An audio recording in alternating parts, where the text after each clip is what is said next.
Hi అండి, అందరూ బాగున్నారా? నేను బాగున్నాను. ఊరు నుంచి వచ్చిన తర్వాత ఇప్పుడే మిషన్ తీస్తున్నానండి. మిషన్ స్టిచ్చింగ్ చేస్తానని తీసాను. అయితే స్టిచ్చింగ్ చేసే ముందు ఆయిలింగ్ చేయాలి కదా. మిషన్కి ఆయిలింగ్ చేస్తే స్టిచ్చింగ్ స్మూత్గా వస్తుంది. అందుకే ముందు క్లీనింగ్ ఎలా చేస్తాను, ఆయిలింగ్ ఎలా చేస్తానని మీకు చూపిస్తాను. స్టిచ్చింగ్ చేసే ప్రతి ఒక్కరికి తెలిసే ఉంటుంది, కానీ నేను ఎలా చేస్తానని చూపిస్తాను. ముందైతే ఇక్కడ చూడండి 3 పాయింట్స్ ఇచ్చున్నాడు. ఇక్కడ ముందు ఆయిల్ వేయాలి.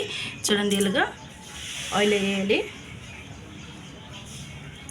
ఆ తర్వాత ఇక్కడ చూడండి స్టిచ్చింగ్ ఉంది కదా, ఈ పాయింట్, ఈ 2 పాయింట్ల దగ్గర కూడా ఆయిల్ వేయాలి. రన్నింగ్ అయ్యే ప్రతి మూమెంట్ దగ్గర కూడా చూడండి ఈ చిన్న హోల్లో కదా, వీటిలో కూడా ఆయిల్ వేసుకోవాలి. మీకు ఆల్రెడీ తెలిసే ఉంటుంది, కానీ నేను ఎలా చేస్తున్నాను అనేది మీకు చూపిస్తున్నాను. చూడండి, ఇవన్నీ చేసి దీనికి ఒక ½ an hour అలాగ వదిలేయాలండి.